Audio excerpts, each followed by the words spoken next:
একজন ভদ্রমহিলা আমার কাছে প্রেডিকশন করতে আসে। তো ভদ্রমহিলা প্রেডিকশন করতে এসে হাজবেন্ড ওয়াইফের প্রচুর সমস্যা আজকালকার দিনে, তো সমস্যা বলেন। তো বলার পরে আমি বলি যে আপনি ওনাকে যে বিষয়ে সন্দেহ করছেন সে বিষয়টা তো ওনার মধ্যে নেই, উনি তো অসুস্থ, উনি তো একটা রোগে আক্রান্ত, উনি তো আপনার প্রতি প্রচন্ড সৎ সম্পর্কে। তখন উনি বলেন তুমি কি করে বলছো, আমি অনেক জায়গায় গেছি, সবাই বলেছে আমার হাজবেন্ডের অন্য কারোর সাথে সম্পর্ক আছে, হ্যাঁ না তা না। আমি বলি উনি কিন্তু মারণ রোগে আক্রান্ত। এবার আমি যখন ট্যারো দেখেছি তখন আমি নেগেটিভ কার্ড পেয়েছি, আমি কিন্তু এটা বলতে চাইনি, কিছু কথা আমার মুখ থেকে বেরিয়ে যায়। আমি তারপরে এবার যখন উনি চলে গেলেন আমি তখন ভাবলাম এটা কি বলা ঠিক হলো। তো তারপরে বহু 1 মাস 1.5 মাস বাদে উনি আমায় ফোন করে বলে যে হ্যাঁ আমার হাজবেন্ড ভীষণভাবে অসুস্থ, সিভিয়ার ডিজিজে ভুগছেন, আমাকে অনেকে মিথ্যে কথা বলেছিল, তাই আমার জীবনটা রীতিমতো বিক্ষিপ্ত হয়ে গিয়েছিল।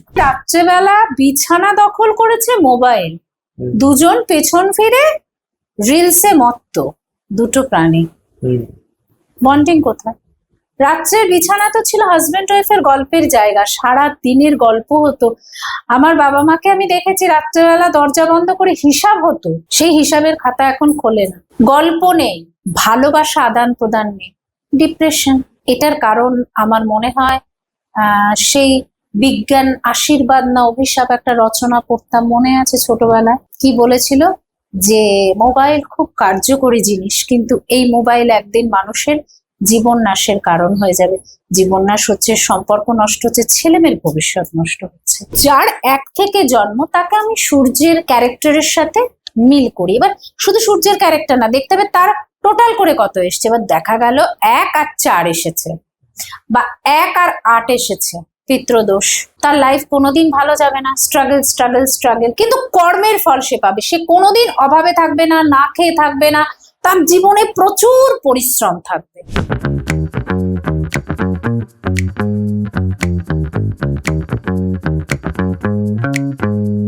নমস্কার, আজ আমি এসেছি শ্যামনগরে। যে দিদির পাশে আমি বসে রয়েছি সেই দিদি হলেন অ্যাস্ট্রো মৌ কথাকলি। অ্যাস্ট্রো মৌ কথাকলি নামটা শুনলেই আমাদের মনে হবে যে অ্যাস্ট্রোলজি বা এই সব নিয়ে, এসব তো থাকছেই, তার সাথে আরো বহু কিছু থাকবে আমাদের এই আড্ডায়। জীবন দর্শন, এমনি দর্শন, ঠিক আছে, সব দর্শন নিয়ে কথা বলবো আমরা। সবার আগে আমরা মৌমিতা দি, কেমন আছো? খুব ভালো আছি। ময়না কেমন আছিস? আমি তো ভালো আছি, সবসময় ভালো থাকি তোমার আশীর্বাদে, তোমার দেখানো পথে। হ্যাঁ, দেখানো পথে। কারণ কেন বললাম, তার কারণ হচ্ছে আমার এই জীবনের অলিগুলি, মানে ওপেন ডোর শুরু করার প্রথম যে মানুষটার কাছ থেকে আমি মানে সাজেশন নিয়েছি যে এটা শুরু করলে কেমন হয়, সেটা কিন্তু এই দিদি। এবং এই দিদি বলে যে তুই কোনো কিছু ভাবিস না, তুই শুরু কর। তো যাই হোক, আজকে আমি শুরু করছি আমাদের এই আড্ডা। আমি তো ওভাবে ইন্টারভিউ বা পডকাস্ট বলি না, আমি বলি আড্ডা। প্রথম যেটা প্রশ্ন তোমাকে, এই যে অ্যাস্ট্রোলজি বা এই মেডিটেশন বলো, হিলিং বলো, বা এই যে স্টোন, ঠিক আছে, এই যে বিষয়গুলো, এটার সাথে বিজ্ঞান কিভাবে রিলেটেড? প্রথমে বলি অ্যাস্ট্রো মৌ কথাকলি, এটা আমার নামটা পরিবর্তন করতে হয়েছে নিউমোরোলজি অনুযায়ী। বিষয়টা হচ্ছে আমি ট্যারো কার্ডের উপরে বলবো। ট্যারো কার্ড, নিউমোরোলজি, পুরো ব্যাপারটাই কিন্তু বিজ্ঞান ভিত্তিক। আচ্ছা, অ্যাস্ট্রোলজিও বিজ্ঞান ভিত্তিক। তো বৈদিক জানতে হবে, তবেই তুমি ওয়েস্টার্নে আসতে পারবে। তো নিউমোরোলজি তো একটা সংখ্যা তত্ত্ব। খনার নাম তো তোমরা সবাই জানো। খনা যে জিনিসটা করেছিলেন সেটারই হয়তো আধুনিক রূপ এটা। আচ্ছা, ঠিক আছে। সংখ্যা, তোমার ডেট অফ বার্থ থেকে পুরো তোমার চরিত্র ক্যালকুলেট করে বের করা যায়। এটা ভীষণ মিষ্টি একটা ম্যাথস, এর বাইরে কোনো কিছুই নেই। মেডিটেশন, হিলিং সম্বন্ধে বলতে গেলে ছোট করেই বলি, মনে অনেক কিছু চলে, মনের সাথে মাথায় আরো বেশি চলে। তাহলে মাথার সাথে মনের সংযোগ করে সেটা বায়বীয় তরঙ্গের মাধ্যমে ইউনিভার্সকে পাঠানো। ইউনিভার্সের সাথে মন মাথার একটা ত্রিকোণ কানেকশন। আর এবার যদি বলি ত্রিকোণ কানেকশন, দ্যাট মিনস শিব শক্তি। আমরা সবসময় কি বলি, থার্ড আই চক্র ওপেন করো। থার্ড আই থেকে আমাদের কিন্তু প্রথমেই আসে আমাদের শিব, তাই না? ত্রিনয়ন থেকে যার জোত। তো এটা এইভাবেই একটা আমাদের গঠনগত মানে এডুকেশনাল গঠনগত দিক এটাই। আমাকে একজন বলেছিল মানে বহুদিন আগে, সেটা হচ্ছে তোমার অ্যাস্ট্রোলজির সাথে ভগবান বা যারা ধরো খুব সাধারণ ভাবে যদি আমি বলি, আমি স্পিরিচুয়ালিটি বা এইসব দিকে যাচ্ছি না, এগুলো তো খুব গভীর একটা বিষয়, কিন্তু আমি বলছি সাধারণ মানুষ যে ভগবানকে মানে সেটা মূর্তি হতে পারে, যা কিছু হতে পারে, সেটার সাথে কি অ্যাস্ট্রোলজির কোনো সংযোগ আছে? একদম। যখন আমি ধর এই কার্ডগুলো আমি শাফেল করছি, হুম। শাফেল করার সময় তখন আমি কিন্তু আগে ঈশ্বরের ধ্যান করে নেব।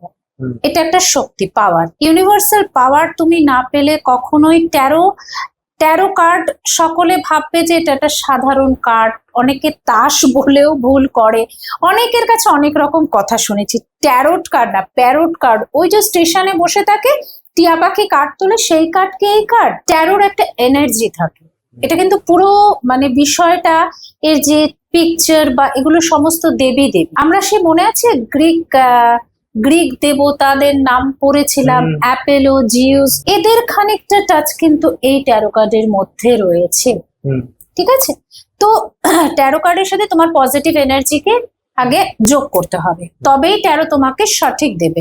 এবার ঈশ্বরের সাথে অ্যাস্ট্রোলজি বলো, ট্যারো কার্ড বলো, নিউরোলজি বলো, বা যে কোনো শিক্ষা ক্ষেত্রই তুমি বলো, ঈশ্বরের আশীর্বাদ ছাড়া সম্ভব না। সেই জন্যই তো একটা বাচ্চা জন্মানোর পরে তাকে আগে মা সরস্বতীর কাছে হাতে খড়ি দেওয়ানো হয়। তো আমাদেরও তেমন তার সাথে কানেকশন তৈরি করতে হবে। ধরে নাও কেউ তোমার কাছে কার্ড রিডিং বা এসব করলো, ঠিক আছে, বা কেউ তোমার কাছে স্টোনও নিল, শুধু কি এগুলো করলেই হবে, নাকি তার সাথে ধরো সে একটা স্বপ্ন দেখছে তোমার এবার অলিম্পিকে ম্যারাথন দৌড় দেবে, ঠিক আছে, সে আসলো তোমার কাছে, সেই তোমার কাছে রিডিং নিল, হিলিং করলো নিজেকে এবং স্টোন নিল, তো এবার তাকে কি সেগুলো শুধু করলেই হবে, না তার সাথে সাথে তাকে অ্যাকশনটাও করতে হয়, মানে রোজ সকালে প্র্যাকটিসটাও করতে হবে? এক্স্যাক্ট। যখন তার জন্ম ছকটা আমি দেখবো, হুম। তখন কিন্তু আমি দেখেই নেবো সে অলিম্পিক খেলার জন্য প্রস্তুত কিনা, মেন্টালি অ্যান্ড ফিজিক্যালি। যখন দেখবো সে প্রস্তুত, সে এটার ভালোভাবে প্রিপারেশন করছে, তাকে তখন আমি সেভাবে গাইড করব। হুম। তুমি স্টোন নিলে, প্রেডিকশন করলে, আমি তোমাকে চলার পথটা বলে দেবো। হাঁটতে কিন্তু তোমার পায়ে হবে, ওই হাঁটাটা আমি তোমায় কোনোভাবে সাহায্য করতে পারবো না। যেমন তোর কথাই বলি, তুই ইন্ডাস্ট্রিতে ছিলিস, হুম। তুই একটা অফিসে চাকরি করতিস, আমি তোকে কি বললাম, এটা তোর ভবিষ্যৎ, তুই নিজে ফিল্ম তৈরি করবি, এই আমি তোকে পুশ করছি, কিন্তু কাজটা কে করছে? তুই। হুম। বুঝেছিস? তো আমাদের ব্যাপারটা হচ্ছে আমরা পুশ করি, কাজটা তোমাকে করতে হবে। হুম। সুতরাং যে প্রেডিকশন করতে আসবে তাকে আমি সেই বোঝেই বলবো। একটা এখানে প্রসঙ্গক্রমে একটা ছোট্ট গল্প তোর সাথে শেয়ার করি, তাহলে তুই বুঝতে পারবি, কনসেপ্টটা ক্লিয়ার হবে। একজন ভদ্রমহিলা আমার কাছে প্রেডিকশন করতে আসে। তো ভদ্রমহিলার প্রেডিকশন করতে এসে হাজবেন্ড ওয়াইফের প্রচুর সমস্যা আজকালকার দিনে। তো সমস্যা বলেন, তো বলার পরে আমি বলি যে আপনি ওনাকে যে বিষয়ে সন্দেহ করছেন সে বিষয়টা তো ওনার মধ্যে নেই, উনি তো অসুস্থ, উনি তো একটা রোগে আক্রান্ত, উনি তো আপনার প্রতি প্রচন্ড সৎ সম্পর্কে। তখন উনি বলেন, তুমি কি করে বলছো, আমি অনেক জায়গায় গেছি, সবাই বলেছে আমার হাজবেন্ডের অন্য কারোর সাথে সম্পর্ক আছে, হ্যাঁ না তা না। আমি বলি উনি কিন্তু মারণ রোগে আক্রান্ত। এবার আমি যখন ট্যারো দেখেছি তখন আমি নেগেটিভ কার্ড পেয়েছি, আমি কিন্তু এটা বলতে চাইনি, কিছু কথা আমার মুখ থেকে বেরিয়ে যায়। আমি তারপরে এবার যখন উনি চলে গেলেন, আমি তখন ভাবলাম এটা কি বলা ঠিক হলো। তো তারপরে বহু 1 মাস 1.5 মাস বাদে উনি আমায় ফোন করে বলে যে হ্যাঁ, আমার হাজবেন্ড ভীষণভাবে অসুস্থ, সিভিয়ার ডিজিজে ভুগছেন, আমাকে অনেকে মিথ্যে কথা বলেছিল, তাই আমার জীবনটা রীতিমতো বিক্ষিপ্ত হয়ে গিয়েছিল। তো এবার কেন ঘটনাটা বললাম, কিছু কথা ট্যারো কার্ডের বাইরে গিয়ে আমরা যে মেডিটেশন হিলিং করি, কিছু কথা আমাদের মুখ থেকে বেরিয়ে যায় এবং সেটা সত্যি হয়ে যায়। আমি নিজে আমার গুরুজির কাছে জিজ্ঞাসা করেছিলাম এটা কেন হয়, বলে এটা ইনটিউশন পাওয়ার, তুমি যত মেডিটেশন হিল করবে তত তোমার মুখ থেকে এরকম কথা বেরোবে এবং সেটা সত্যি হবে, এটা হচ্ছে ব্যাপার। এই সম্পর্কের কথায় যেখানে আসলে, যখন এই সময় দাঁড়িয়ে আমরা যেটা দেখছি যে প্রচুর, সেটা হাজবেন্ড ওয়াইফ হোক বা গার্লফ্রেন্ড বয়ফ্রেন্ড হোক, তাদের না খুব মানে যেটা দেখা যায় যায় আর কি, যে ধৈর্য কম। ঠিক আছে, খুব ছোট ছোট বিষয়, মানে আমরা আমাদের মা বাবাকে দেখেছি যে তারা প্রচুর ঝগড়াও করে, তারা হয়তো অতটাও, আমি তো আমার চোখের সামনে দেখিনি, আমি কখনোই দেখিনি যে আমার বাবাকে আই লাভ ইউ বলতো আমার মাকে। ঠিক আছে, কিন্তু তারা থেকে গেছে, মানে থেকে আই যায়। লাভ ইউটা তোর সামনে বলেনি, বাট ওই প্রেমটা না ট্রুলি লাভ ছিল, যেটা বর্তমানে দেখা দুর্লভ। হ্যাঁ, আমার এটাই প্রশ্ন যে এখন হচ্ছে বিষয় যে আই লাভ ইউ বলতে হবে, ও এরকম করছে তুমি কেন এরকম করছো না। এটা কি খুব ভুল চাওয়াটা? আমি আমি তোরা ছেলে, আমরা মেয়ে, আমি কারোর পক্ষ নিয়ে বলছি না। তুই সারাদিন অফিসে কাজ করবি, তুই বাড়ি ফিরবি, তোর স্ত্রী তোর মুখের কাছে এক গ্লাস জল এনে দেবে, এটা তুই এক্সপেক্ট করিস। সেও খেটে এসেছে, সেও এক্সপেক্ট করে তুই তাকে এক কাপ চা দিবি। তোরা শুধু চাহিদাটা, মানে তুইও ওর কাছে চাচ্ছিস, ও তোর কাছে চাইছে, কেউ কিন্তু কিছু করছিস না। তো আমার বক্তব্য হচ্ছে, এখন যে যুগটায় পড়েছে তাতে দুজনকেই বাইরে কাজ করে একটা সংসার চালাতে হয়। আমি নিজে একজন ওয়ার্কিং লেডি। আমি বাড়ি ঢুকে আগে নিজের পরিবারের যে কাজগুলো সেগুলো করে নিই, ফলে আমার পরিবারের বন্ডিংটা আছে। এটা আমি আমার দিক থেকে বলছি না, তোদের বিষয়ে বলছি। যে আমি অফিস থেকে ফিরেছি, আমি ভীষণ ক্লান্তিটা দূর করে ফ্যামিলিকে টাইম দেওয়া, ফেরার পথে দিব্যি একটা চকলেট কিনে আনাই যায়, এনে ওয়াইফকে দেওয়াই যায়, বলাই যায় এটা তোমার জন্য। ওয়াইফও কিন্তু পরের দিন থেকে তাড়াতাড়ি অফিস থেকে ফিরে তোর জন্য জলটা রেডি রাখবে। এটা কিন্তু তাকে লোক দেখানো বা কিছু নয়, এটা ভালোবাসা আদান প্রদানের একটা মাধ্যম।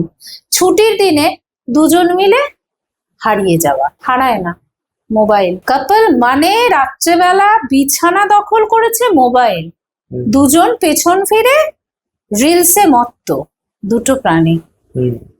বন্ডিং কোথায়? রাত্রে বিছানা তো ছিল হাজবেন্ড ওয়াইফের গল্পের জায়গা, সারা দিনের গল্প হতো।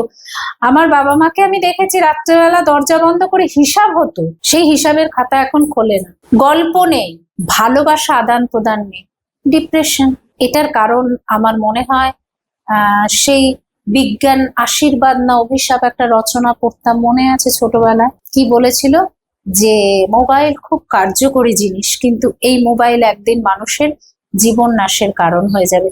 জীবন নাশ হচ্ছে, সম্পর্ক নষ্ট হচ্ছে, ছেলেমেয়ের ভবিষ্যৎ নষ্ট হচ্ছে। তো আমি আমার অ্যাস্ট্রোলজি বলুন বা যাই বলুন, সবার উদ্দেশ্যে একটাই রিকোয়েস্ট, বিছানাটাকে চেষ্টা করুন বিছানা করতে, হাজবেন্ড ওয়াইফের সম্পর্কটাকে চেষ্টা করুন ভালোবাসার মুহূর্ত করতে। দুজনে ছুটির দিনে একদম হারা উদ্দেশ্যে তারা গুনতে বেরিয়ে যান। পয়সা লাগে না, সবসময় পয়সা লাগে কে বলেছে? কত চায়ের হাট হয়েছে, কি মজাদার ব্যাপার, 20 টাকা খরচা করে চায়ের হাটে চা খাবো আর গল্প করব, এই তো এতটুকুই মেয়েরা চায়। এবং মেয়েদেরকেও বলবো, একটু হাজবেন্ডকে সময় দিন। আপনিই তো ভালোবেসে মানুষটাকে বিয়ে করেছিলেন, আজকে কেন মানুষটা হঠাৎ এত খারাপ হয়ে গেল? বয়স সবার বাড়বে, চুল সবার পাকবে, এগুলো ভালোবাসা তো আর পাকে না। আরেকটা যেটা বিষয় সেটা হচ্ছে তোমার পাস্ট লাইফ। ঠিক আছে, এইখানে একটা কথা বলি, সেটা হচ্ছে ধরো আমাদের প্রত্যেকের জীবনে এরকম হয়, কিছু মানুষের সাথে হয়তো তাদের সাথে প্রেমের সম্পর্ক নয়, তারা হয়তো খুব বহুদিনের সম্পর্কও নয়, তাদের সাথে রক্তের সম্পর্কও নয়, কিন্তু এমন বহু মানুষ আমাদের জীবনে আসে যাদের সাথে হয়তো খুব কম সময় আমাদের মানে ওই যোগসূত্রটা থাকে, কিন্তু ওই খুব কম সময়ে অনেক কিছু আমরা মানে পাই। তো এই যে সম্পর্কগুলো, এগুলো কি মানে এগুলোর সাথে কি পাস্ট লাইফের কোনো একটা কানেকশন রয়েছে? পাস্ট লাইফ কানেকশন মানে তোমার পাস্ট লাইফে যে তোমার সাথে ছিল, প্রেজেন্ট লাইফে সে আসবে। আচ্ছা, কার্মিক কানেকশন অনেকে বলছে, খুব কনফিউজ। কার্মিক কানেকশনটা কি? কার্মিক কানেকশন মানে তোমার সাথে কারোর সম্পর্ক হয়েছে, বারবার ঝগড়া হচ্ছে, কেটে যাচ্ছে, আবার জুড়ছে, আবার কেটে যাচ্ছে, যেদিন তুমি ভুলে যাবে তার কাছে যাওয়ার আর টানটা থাকবে না, দ্যাট মিনস কার্মিক কানেকশন। যখন টানটা থেকে যাবে, কাটছে জুড়ছে, সেটা ধরা যেতে পারে কার্মিক কানেকশন না, সেটা কিন্তু লাভ কানেকশন। এই লাভ কানেকশনের মধ্যে দুটো আসে, একটা সোলমেট, একটা টুইন্স। ফ্লেম মানে হচ্ছে তোমার হার্টের একটা পার্ট তার কাছে আছে, সেখানেও প্রচন্ড ঝামেলা হবে, প্রচন্ড, কিন্তু একটা চুম্বকের মতো আকর্ষণ থাকবে, কেউ কাউকে ছাড়তে পারবে না। আর সোলমেট তো মানে জানো, সোল থেকে কানেকশন, এবং তার সাথে তোমার মানে একটা আলাদা সম্পর্ক, লাভ রিলেশন। এবং এই সোলমেট আমি নিজে পাস্ট লাইফ প্রেডিকশন করতে গিয়ে দেখেছি, যেমন একজনের পাস্ট লাইফ প্রেডিকশন করতে গিয়ে দেখলাম তার আগের জন্মের প্রেমিক তার কাছে এ জন্মে জন্মে তার প্রিয় ডগি হয়ে এসেছে এবং ডগে কিছুতেই তাকে ছাড়া থাকে না, তার দিকে তাকিয়ে থাকে, সে ফিল করে তার সাথে একটা বিশাল কানেকশন। সে সবসময় বলে ওনা আগের জন্মে আমার সন্তান ছিল। তো যখন পাস্ট লাইফ রিভিল করলাম তখন দেখলাম ওই ডগিটা ওর হাজবেন্ড ছিল। ও হাজবেন্ডকে খুব মানে পেটকে যেমন কেয়ার করে সেরম ভাবে কেয়ার করতো। কেয়ারিং এর তো অনেক ধরন থাকে, মানে এত যত্ন এত কেয়ার করেছে, তাই ওকে এবার ইউনিভার্স ওর পেট করেই পাঠিয়েছে। আর একজনের বাচ্চা তার খরগোশ হয়ে এসেছে, মানে আগের জন্মের বাচ্চা এ জন্মে তার পোষ্য খরগোশ হয়ে এসেছে। তো এগুলো তো মানে একটা খুব ইন্টারেস্টিং সাবজেক্ট। আমি একটা ছোট্ট গল্প বলি, সেটা হচ্ছে তোমার মানে আমার শুনেছি একজনের থেকে, তার লাইফের নামটা বলছি না। তার তোমার একটা মানে সে ছেলে আর কি, তার একটা মেয়ের সাথে বন্ধুত্ব হয়, ঠিক আছে, খুব ভালো বন্ধুত্ব হয় এবং ছেলেটা মেয়েটাকে ভালোবাসতো আর কি, কিন্তু তাদের দেখা হয় না, অন্য শহরে থাকে, ফেসবুকের মাধ্যমেই পরিচয়, দেখা হয়েছে দু একবার। তো কোনো কারণে সেই ছেলেটা ধরো কলকাতাতেই থাকে আর ঠিক আছে, অন্য একটা শহরে থাকে আর কি, বড় শহরে। সেই মেয়েটা ওই শহরে কোনো কাজের জন্য এসছে এবং এসে ওই ছেলেটিকে বলেছে যে আমার এখানে তো পরিচিত কেউ নেই, তো আমাকে একটু থাকতে দিতে হবে। তো ওই মেয়েটিকে বলেছে ঠিক আছে সমস্যা নেই, আমার এখানে দাদা বৌদির সাথে আমি থাকি, তো তুমি এসে এখানে থাকতে পারো, ঠিক আছে। ওর জন্য আলাদা একটা রুম করে দিয়েছে এবং ওই মেয়েটি এসে 3-4 দিন ছিল ওখানে এবং ওই ছেলেটি ওই 3-4 দিন মেয়েটির জন্য সকালে ব্রেকফাস্ট থেকে শুরু করে রাতে ডিনার থেকে শুরু করে এবং ওই দাদা বৌদি ওই মেয়েটা মিলে সিনেমা দেখা সবটা হয়েছে। শুধুমাত্র প্রেম বা সম্পর্কে থাকলে যা যা হয় না সেগুলো বাদ দিয়ে সবটা হয়েছে, ঠিক আছে। ওরা রাত জেগে গল্প করেছে ব্যালকনিতে দাঁড়িয়ে এবং যাই হোক ওই 4 দিন পর ওই মেয়েটা বেরিয়ে চলে গেছে এবং ছেলেটার মতো থেকে গেছে। এবার পরবর্তী মেয়েটা হয়তো অন্য কারোর সাথে সম্পর্কে চলে গেছে, ছেলেটা তোমার অন্য কারোর সাথে সম্পর্কে রয়েছে আমার বন্ধু। তো এই যে পুরো বিষয়টা প্রসেসটা ঘটলো, এটা কি পাস্ট লাইফের কোনো কানেকশন? একদম পাস্ট লাইফে যখন ওরা শেষ আর কি টাইমটায় ওদের বিচ্ছেদের সময় ওরা কথা দিয়ে এসেছিল আমরা আবার মিট করব, তাই মিটটা হলো। এমন অনেক রিলেশন আমি থার্ড পার্টি সিচুয়েশনের বহু প্রেডিকশন করেছি বিগত 4 বছরে। আমার যদি প্রোফাইল ঘাটা হয় তার 50% past life third party situation connection. আমি আজ অব্দি পডকাস্টে মানে তোর সাথে এই আলোচনা করতে এসে আমার বলতে বাধা নেই, আমি কোনো ভালোবাসাকেই দেখিনি খুব খারাপ। আমি না ভীষণ একটা ফ্যামিলির মানুষ, আমি আমার হাজবেন্ড ছাড়া বুঝি না, আমার জীবনটা ভীষণ অন্য রকম, একদম ট্রিপিক্যাল বাঙালি জীবন বলতে পারিস। তো আমি থার্ড পার্টি সিচুয়েশন যখন এই লাইনে কাজ করা শুরু করি আমি ঠিক নিতে পারতাম না, কিন্তু একটা সময় পরে ফিল করলাম এটা সত্যি ভালোবাসা। দেখ হাজবেন্ড ওয়াইফ কর্তব্য থাকবে, দেওয়া নেওয়া থাকবে, না দিতে পারলে তাকরার থাকবে, একটা কিছু না দিলে তোমার সাথে তার দ্বন্দ্ববিরোধ চলবে, কর্তব্য মানে সবকিছু করতে হবে, একটা দায়িত্ব। আর এই যে ভালোবাসা থার্ড পার্টি সিচুয়েশনে, এখানে না বাঁধন ছাড়া ভালোবাসা, কোনো টাইম ডিউরেশন নেই, তোমাকে এটা করতে হবে, বাজার আনতে হবে, নালেই ঝগড়া। এদের মধ্যে ঝগড়াটা কিন্তু হয়। এবং ওই ছেলেটা অদ্ভুত একটা কথা বলেছিল আমাকে, বলেছিল যে ওই 4 দিন পর ফিল করেছিল যে ভাই আমার সাথে সম্পর্ক হয়নি বা ওই তথাকথিত যে সম্পর্ক হয়, কিন্তু আমি এটা বলতে পারি আমি ওই 4 দিনে ওর সাথে সম্পর্কে থাকলে বা বিয়ে হলে যে লাইফটা আমি লিড করতাম ওই 4 দিনে আমি পুরোটাই লিড করেছি। হয়তো আমাদের সম্পর্ক হয় একদম এটাই ট্রু লাভ বলতে পারিস। চোখ বন্ধ করে এটাকে ট্রু লাভ বলা যেতেই পারে এবং এতে কোনো ভুল নেই। আমি কথাটা কেন বললাম, প্রচুর থার্ড পার্টি সিচুয়েশনে আমি দেখেছি স্ত্রীরা এসে গন্ডগোল করছে, আমার হাজবেন্ডের সাথে কেন সম্পর্ক। তুমি তোমার হাজবেন্ডকে ভালোবাসা দিতে পারোনি, তাই কিন্তু সেই সম্পর্কে গেছে। ওই যে বললাম মাঝে মাঝে হারা উদ্দেশ্যে তারা গুনতে বেরোতে হয়, মাঝে মাঝে হাজবেন্ডের কাছে প্রেমিকা হতে হয় আর ওয়াইফের কাছেও হাজবেন্ডকে প্রেমিক হতে হয়, তাহলে থার্ড পার্টি আসবে না। সিঙ্গেল থাকা বেশি ভালো না, সিঙ্গেল থাকলে তো মুশকিল, সেখানে তুই আবার অনেক অনেক সম্পর্কে জড়াবি, সেটাও সমস্যা।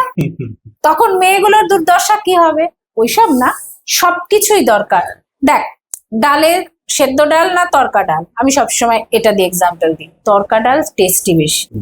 বিরিয়ানি তোর তো বিরিয়ানি অবশ্যই, সবকিছু দরকার জীবন। এবার আমি আসবো খুব ইম্পর্টেন্ট একটা বিষয়, এই মুহূর্তে দাঁড়িয়ে এই শব্দটা খুব মানুষের কাছে মানে আরো বেশি করে ছড়িয়ে গেছে, সেটা হচ্ছে ম্যানিফেস্টেশন। এক কথায় ম্যানিফেস্টেশন মানে হচ্ছে আগে আমরা ঠাকুরের কাছে হাত জোর করে প্রার্থনা করতাম ঠাকুর আমার এটা পূর্ণ করো। এখন ঠাকুরের কাছে মানুষ ওভাবে পা গেড়ে বসতে পারে না, পায়ে প্রচুর ব্যথা, আর আর্থারাইটিস, ঠাকুরের সামনে বসতে গেলে অনেক বিধি নিয়ম থাকে। এখন মানুষ ঘুম থেকে উঠেও ম্যানিফেস্ট করছে, রাতে শুতে যাওয়ার আগেও ম্যানিফেস্ট করছে, টয়লেটে বসেও ম্যানিফেস্ট করছে। Any time any day manifest করা যায়। একই কথা বারবার বললে আমাদের রক্ত শিরা উপশিরায় সেটা যেতে যেতে চার্জ হয়ে যায় এবং সেটার সাথে কানেকশন তৈরি হয়, বায়োবিও কানেকশন, ইউনিভার্স। এবং তুমি এক মনে যদি চাঁদকেও চাও, চাঁদকেও তুমি পাবে। লোকে বলে কি করে দিদি চাঁদকে পাবো? হ্যাঁ পাবে, আমি বলছি পাবে। তুমি এক মনে চাঁদকে চাও, 365 দিন পরে চাঁদ তোমার, আমি কথা দিচ্ছি। কি করে জানিস? তুই জাগবি চাঁদকে দেখবি, তুই শুবি চাঁদকে দেখবি, পূর্ণিমার চাঁদকে তুই কপালের মাঝে দেখতে পারবি, চন্দ্র ত্রাতক। সব উপায় আমাদের কাছে আছে। তুই খারাপ কোনো জিনিসকে ধর, একটা কাজে যাচ্ছি, যেমন তুই আজকে এখানে এলি, তুই মনে মনে ভাবতে ভাবতে এলে আজকের ভিডিওটা ভালো হবে না, ডেফিনেটলি ভালো হবে। আর তুই ভাববি যে না আজকে আমি যাচ্ছি, কাজটায় খুব সফল হবে, ভালো। তুই যখন ওপেন ডোরটা শুরু করেছিলিস, তোকে আমি কি বলেছিলাম? আগে নিজের সাথে লড়াইটা কর, আগে দেখ তুই পারবি কিনা, বলেছিলাম তো। তুই তখন বললি হ্যাঁ দিদি আমি পারবো। তুই যদি নিজেকে নিজে না পারাস তাহলে কেউ সাকসেস দিতে পারবে। তুই নিজে আগ্রহ করেছিস তাই তুই পাচ্ছিস।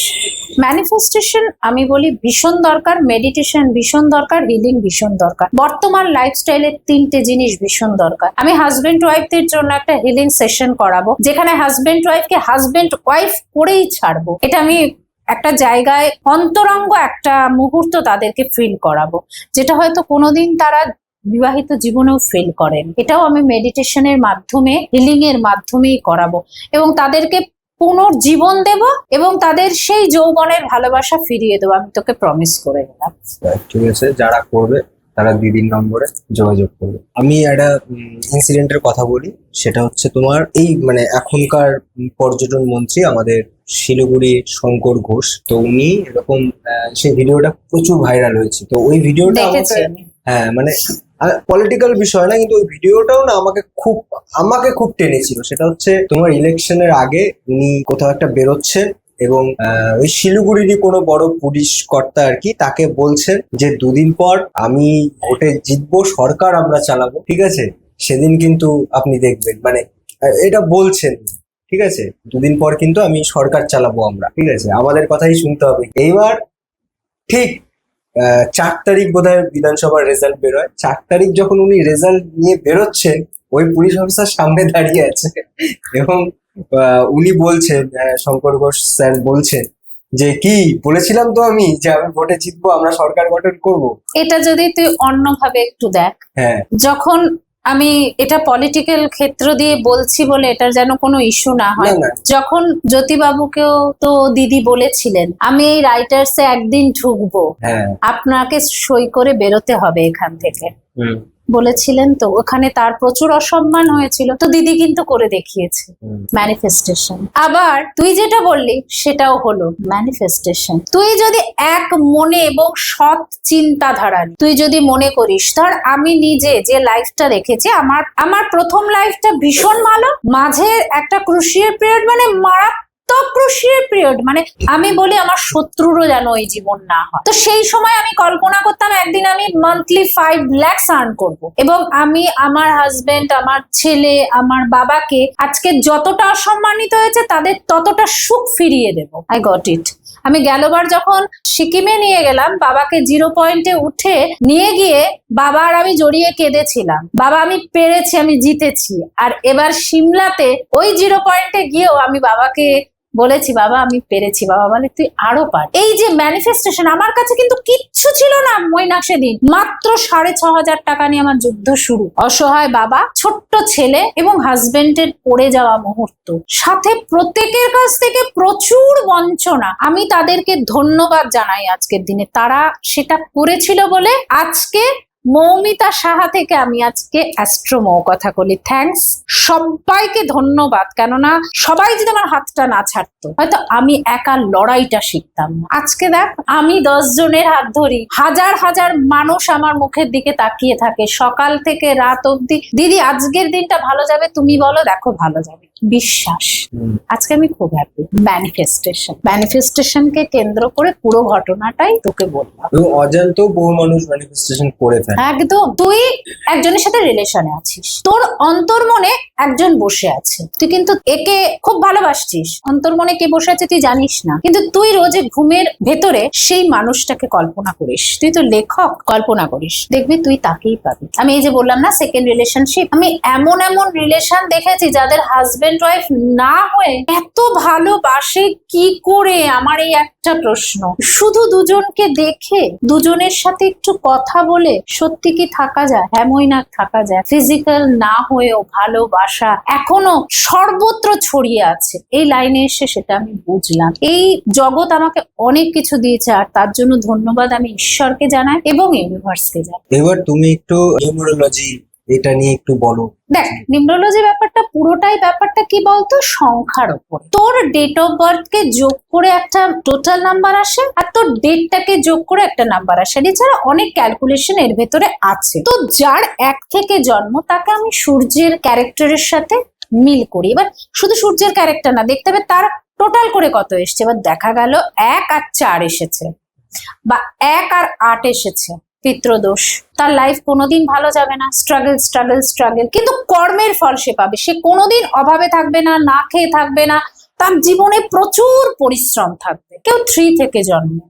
3 মানেই সবাই বলবে বৃহস্পতি ভীষণ ভালো, কিন্তু জানিস তো 3 দের হেভি মজার কিছু জিনিস আছে। 3 রা নিজেরাই জানে না তাদের মধ্যে বৈশিষ্ট্য আছে।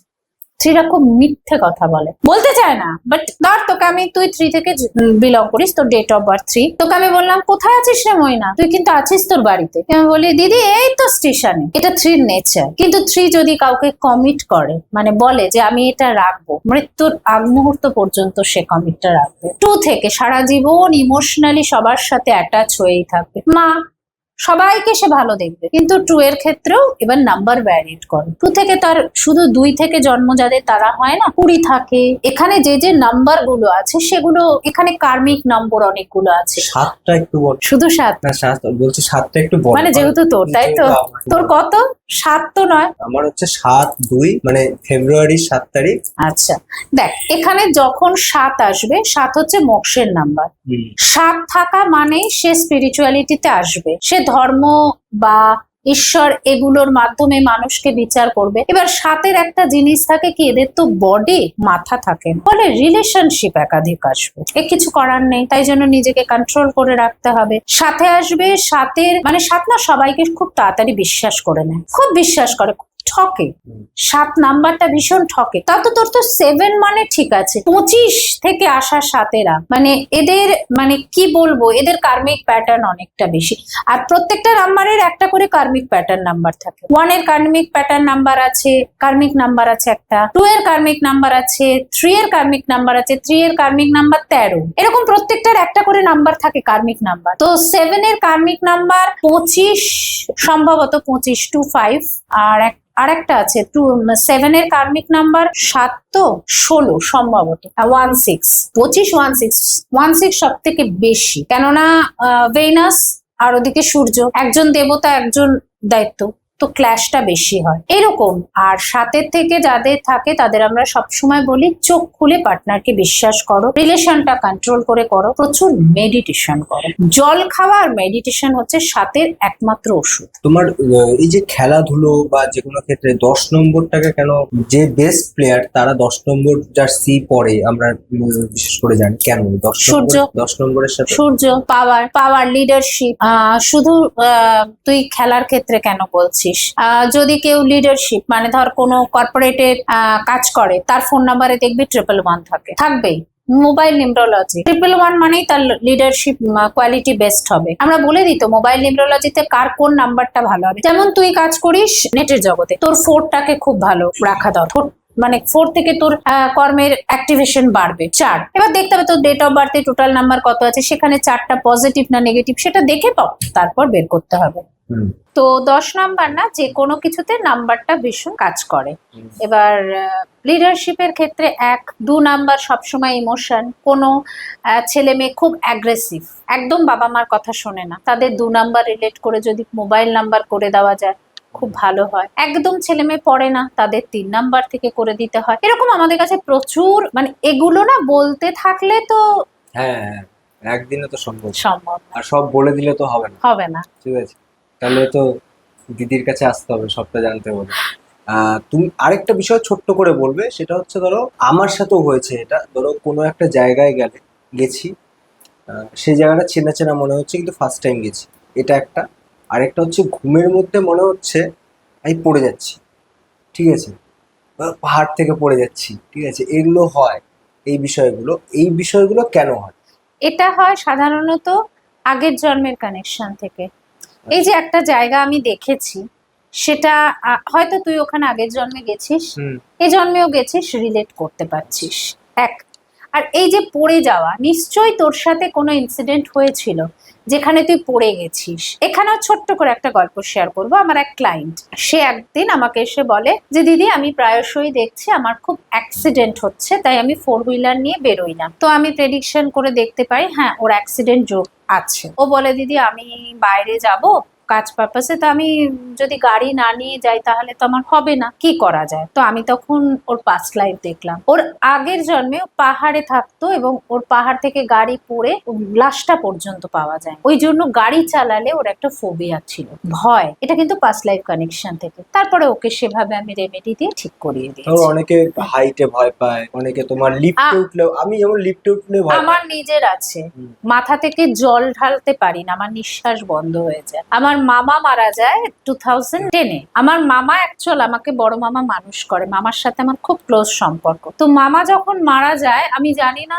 আমার কি হয়েছিল, এটা আমি কোনোদিন কখনো কারোর সাথে শেয়ার করিনি। তারপর থেকে আমি না আমার পেছনে কাউকে হাঁটতে দেখি, আজও আমার পেছনে কেউ হাঁটে, কে হাঁটে আমি কিন্তু তাকে ব্যাক করে দেখতে পারি না। আগে আমি একটা পায়ের শব্দ পেতাম, মা মারা যাওয়ার পর সেটা এখন দুটো পায়ের শব্দ হয়। এবং মাথা থেকে আমি কোনোদিনই জল ঢালতে পারি না, শাওয়ারে স্নান করে তো লোকে, আমি পারিই না। আমি মাথা আগে ধুয়ে নিই, তারপরে আমি গায়ে জল ঢালি, কেননা আমি মাথা থেকে জল ঢালে আমার পুরো দম আটকে যায়। সমুদ্রে ওই যে জল ঢুকে যায়, আমার নিঃশ্বাস বন্ধ হয়েছে, যার জন্য আমি সমুদ্রকে খুব একটা ভালোবাসি না বা যেতে পারি না, ভয় পাই, মানে জলে আমার বিভৎস ভয়। আমারও সেম, জল হ্যাঁ, এবার এটা নিশ্চয়ই পাস্ট লাইফ কানেকশন আছে। মেডিটেশন করে দেখেছি, সেটা আমি এখানে বলবো না, আমার নিজের পাস্ট লাইফ তো এখানে আলোচনা করা যায় না, ওটা তো খুবই ব্যক্তিগত। তো ওটা কোনো অন্যদিন বলবো। তবে জলের থেকে আর আগুনের থেকে আমার একটা পাস্ট লাইফ কানেকশন আছে, যার জন্য আমি ভয় পাই। আরেকটা ছোট্ট করে আরেকটা বিষয় বলি, মনে পড়ছে আর কি, ঠিক আছে, তার জন্য বলছি না, একটা ছোট্ট বিষয়, সেটা আমার সাথে হয়, আমি রিলেট করতে পারি, আজকেও ঘটেছে।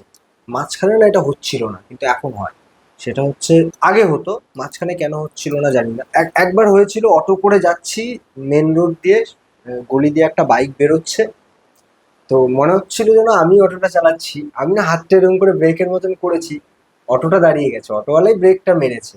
আজকে যেমন, আজকে আসার পথে যাদবপুরে আমি দেখতে পাচ্ছি, আমি ফুটপাথ ধরে যাচ্ছি, সামনে দিয়ে একটা বাইক আসছে, এই তোমার আরেকটা গলি দিয়ে একটা বাইক আসছে, দুটো বাইকই প্রচন্ড স্পিডে আসছে, এবং দুটো বাইক এরকম করে আসছে যে একই পয়েন্টে এসে অ্যাক্সিডেন্ট হবে। আমি না মানে দাঁড়িয়ে পড়েছি, আর আমি হাতটা এরকম করেছি, ঠিক আছে, মনে হচ্ছে যেন আমি ব্রেকটা মারলাম, এবং দেখলাম দুটো গাড়ি একদম দাঁড়িয়ে পড়েছে, ঠিক আছে, দাঁড়িয়ে পড়েছে, একটা গাড়ি বেরিয়ে গেল, আরেকটা যে বাইকের লোক সে আমার দিকে তাকিয়ে হাসছে, এই দেখো কিরকম অবস্থা। আমি বললাম, হ্যাঁ হ্যাঁ, ঠিক আছে, চলে গেল। এইটা কি, মানে এটার সাথে এটা এটা হচ্ছে 7 থেকে তোর জন্ম। হুম। তো 7 আর 4 এরা হচ্ছে রাহুর ব্রেন এবং শরীর। এদের ইনটিউশন বেশি হয়, ইলিউশন বেশি হয়। এরা না অনেক কিছু কল্পনা করে, মিলে যায়। তো এটা তোর কল্পনার জগৎ। এটার সাথে তোর রিলেশন হচ্ছে তুই প্রচন্ড মেডিটেশন কর, আরো বেশি নিজেকে অ্যাক্টিভ কর, আরো ভালো হবে। সব পাওয়ার টাওয়ার চলে আসবে। এক্স্যাক্ট, এটা একটা পাওয়ার। 4 এবং 7 থেকে যারা জন্ম গ্রহণ করে তাদের এটা নিয়েই আসে, তারা এটা নিয়ে আসে। এবার তুমি আমাকে একটু কার্ডের বিষয়টা বলো, বা আমাকে একটু মানে আমার একটা কার্ড তুলে তুমি বুঝিয়ে দাও, যাতে করে দর্শক বুঝতে পারে, মানে আজকে পডকাস্টে আছি, আচ্ছা, সব একেবারে করে নিচ্ছি। ঠিক আছে, একটু তাহলে কার্ড আমি ধরি, ধরে হ্যাঁ। একটুখানি কার্ডের মাধ্যমে তোমাদেরকে বা ওপারের দর্শকদের একটু দেখাই। হ্যাঁ, এবার তুমি এটা দেখিয়ে দাও। আচ্ছা, এখানে আমি মৈনাকের জন্যই একটা আমি মৈনাকের কোনো কোয়েশ্চেন নেব না, কেননা ওর প্রেডিকশন আমি আগে করেছি। এটা যেহেতু তোর সাথে একটা গল্প আড্ডা হচ্ছে, তোর আমি একটা কার্ড বের করব। তোর ওপেন ডোরটা কি সাকসেস হবে? আমি জানি হবেই, আমার আশীর্বাদ তোর মাথায় আছে এবং আমার ইউনিভার্স তোর সাথে আছে, এটা সাকসেস হবেই। তবু লড়ছি, সাকসেস পাবি। আচ্ছা, মারাত্মক লেভেলের সাকসেস আসবে। 9 অফ ওয়ান্ডস এসছে। সিনেমার জগতের জন্য তুই যেটা স্বপ্ন দেখিস সেটা পর্যন্ত সাকসেস পাবি, এটাও আমি তোকে বলেছিলাম। দেখা যাক আজকে ট্যারো এনার্জি পজিটিভ বলে কিনা। তখনও সেম এই কার্ডটাই বেরিয়েছিল, এখনো এই কার্ড। ট্যারো কখনো, ট্যারোর এনার্জি যদি তুমি ঠিকভাবে ক্লেম করতে পারো, তোমাকে কিন্তু পজিটিভ দেবেই।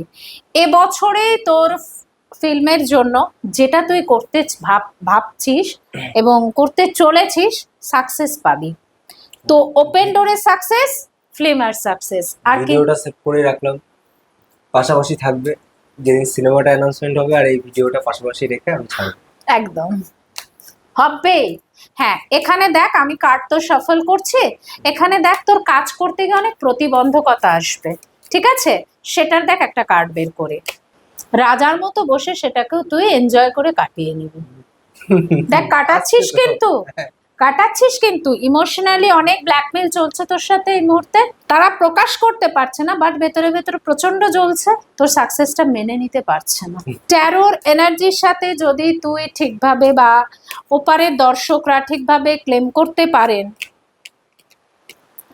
দেখ তোর ক্যারেক্টার, ট্যারো যখন রিড করেছো তখনও এই ক্যারেক্টারটাই বেরিয়েছিল, প্রচন্ড উদাসীন।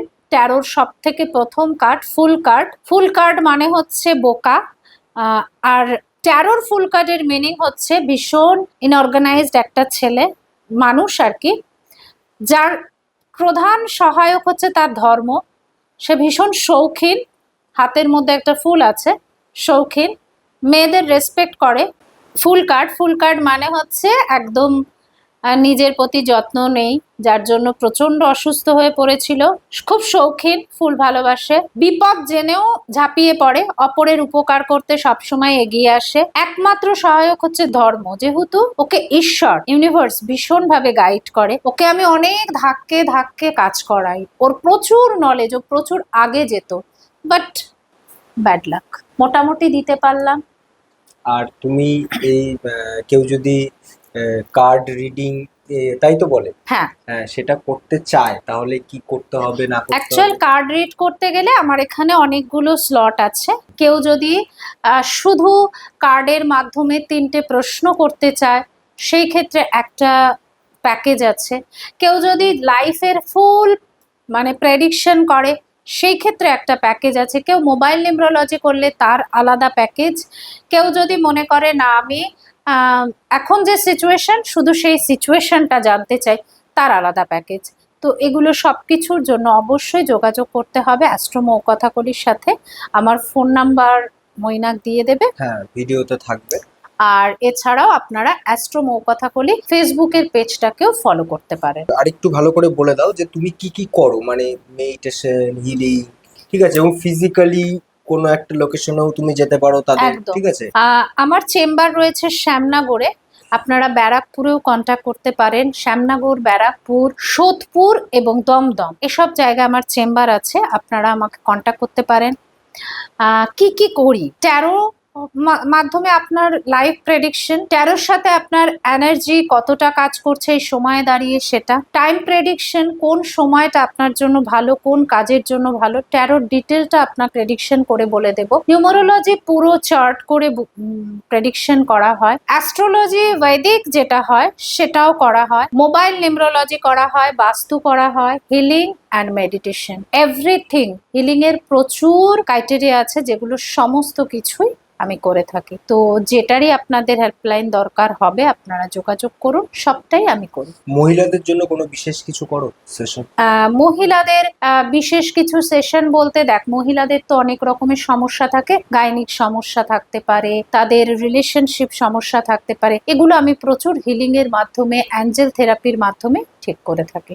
যদি ধরো একটু আউট অফ স্টেশন, মানে ধরো নর্থ বেঙ্গল, আমি যেহেতু নর্থ বেঙ্গলে অনলাইন, ঠিক আছে অনলাইন, টোটাল অনলাইন। যদি অফলাইনে কেউ চায় তাহলে সেই কত সংখ্যা, মানে ধরো 10 জন চাইছে, যদি 10 জন বা 20 জন, তোমার একটা যে 10 জন নর্থ বেঙ্গলে যদি 20 জনের কোনো স্লট বুকিং হয় হেলি, আমি সেখানে গিয়ে করিয়ে আসবো। প্রেডিকশনের ক্ষেত্রে 20 জন একসাথে একত্রিত হলে সেখানে গিয়ে আমি করিয়ে আসবো, কোনো সমস্যা নেই। কেন নর্থ বেঙ্গলের লোকই তো আমার পাশে বসে আছে, বাকিটা ও অ্যারেঞ্জ করে দেবে। দেখুন, আমার মনে হয় যে অ্যাস্ট্রোলজি হোক বা মেডিটেশন হোক, যাই হোক, ঠিক আছে, এগুলো না পুরোটাই একটা ডিসিপ্লিনের মতো, ঠিক একদম। আছে? তো এই আর এছাড়াও বৃষ্টি এলো, আমরা কি করি? ছাতা নিয়ে বেরোই। প্রোটেকশন, এটা একটা লাইফ প্রোটেকশন। বৃষ্টি এলে নিশ্চয়ই আপনি এমনি এমনি বেরিয়ে যাবেন না, তো অ্যাস্ট্রোলজি হচ্ছে আপনাকে বৃষ্টির হাত থেকে বাঁচাবে। কোনো প্রাকৃতিক দুর্যোগ বা জীবনের কোনো বিপর্যয় থেকে অ্যাস্ট্রোলজি আপনাকে বাঁচাবে। একটি স্টুডেন্ট কোন ক্যারিয়ারে গেলে বেটার হবে সেটা বলে দেবে। এখানে আমি মৈনাকের প্রশ্ন ছাড়া একটা কথা বলবো, যেটা আমি ইয়াং জেনারেশনকে বলছি। আমার এটা রিকোয়েস্ট, শুধু ইয়াং জেনারেশন বলবো না, সবার কাছে রিকোয়েস্ট। একটা ফ্যাশন হয়েছে নতুন, ফ্যাশনটার নাম কি জানেন? ব্লক। কেন কেন ব্লকটা কেন? আগে ব্লক লিস্টে থাকতো অপ্রয়োজনীয় মানুষ, আর এখন ব্লক লিস্টে থাকে প্রিয় মানুষ। কেন? আপনার প্রিয় মানুষটাকে ব্লক করে দিয়েছেন, যখন খবর পেলেন তখন আপনার প্রিয় মানুষটাই তো আপনার কাছে নেই।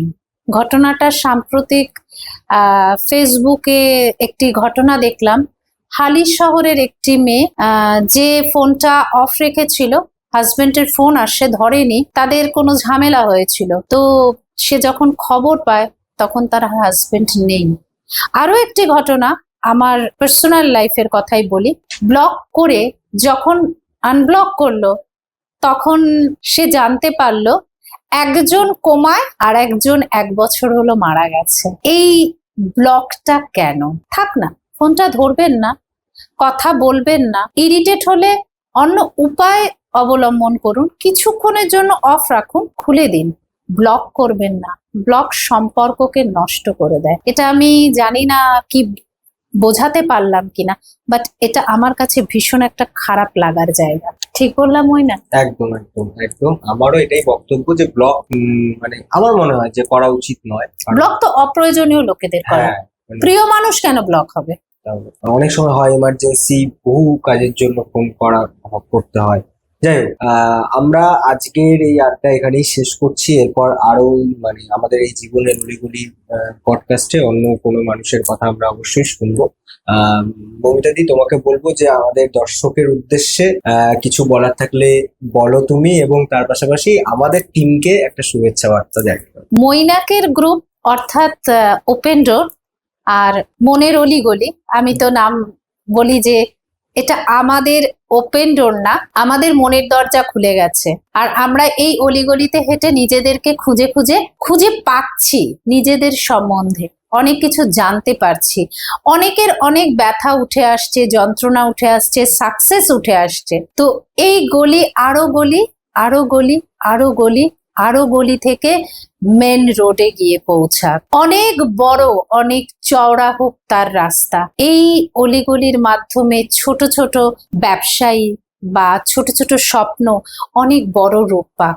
প্রচুর শুভেচ্ছা মৈনাকের জন্য রইল।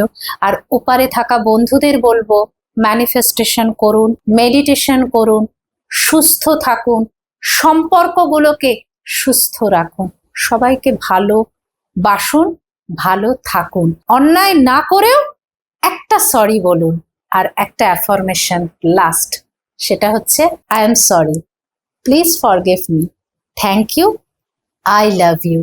অন্যায় না করেও এটা বলুন, শান্তি পাবেন। সবাই ভালো থাকবেন, সুস্থ থাকবেন।